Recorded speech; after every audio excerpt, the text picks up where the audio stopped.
এই পর্যায়ে আপনাদের সামনে সংক্ষিপ্ত বক্তব্য রাখেন আজকের বিক্ষোভ মিছিল এবং প্রতিবাদ সভার সম্মানিত সভাপতি কারণ বাজার কেন্দ্রীয় মসজিদের সম্মানিত ইমাম ও খতিব ইমাম মসজিদ ঐক্য পরিষদের সম্মানিত সভাপতি তরুণ আলমেদিন হযরত মাওলানা কুতুবউদ্দিন সালেহী।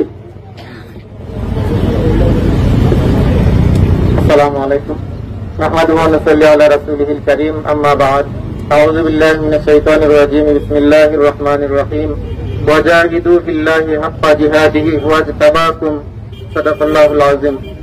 সম্মানিত বিক্ষুব্ধ জনতা, আমরা এতক্ষণ ধরে যাদের বক্তব্য শুনলাম সবাই দেখা যাচ্ছে এই ফিলিস্তিনি মুসলমানদের পক্ষে কথা বলেছেন এবং ইসরায়েলিদের বিরুদ্ধে বক্তব্য দিয়েছেন।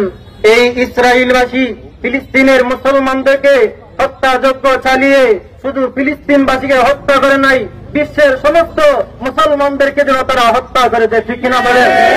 তারা আল-আকসা বিধ্বস্তের চিন্তা করে সমস্ত মুসলমানদের কলিজার মধ্যে আঘাত দিয়েছে, কথা বলেন ঠিক কিনা? অতএব তারা চিন্তা যেভাবে করছে যে এই ফিলিস্তিনি মুসলমানদেরকে করে এই বিশ্বের মানচিত্র থেকে ফিলিস্তিনকে মুছে দেবে, ইনশাআল্লাহ আমরা যে সুঘ্রাণ নাচের মধ্যে পাচ্ছি, আমরা অনুভব করছি, আমরা উপলব্ধি করছি ফিলিস্তিনকে বিশ্বের মানচিত্র থেকে মুছা যাবে না, বরং যারা চিন্তা করছে এই ইসরায়েল ইনশাআল্লাহ অনতি বিলম্বে বিশ্বের মানচিত্র থেকে মুছে যাবে, কথা বলেন।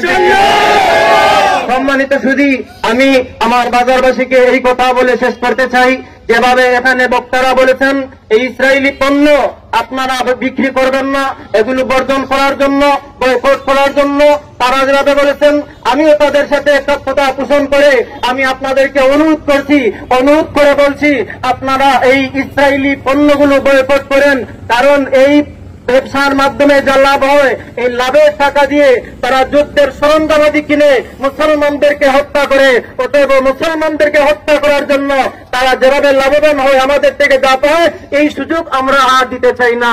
এই বলে আমি আমার করে নিলাম। ওয়া আখিরু দাওয়ানা আনিল হামদুলিল্লাহি রাব্বিল আলামিন।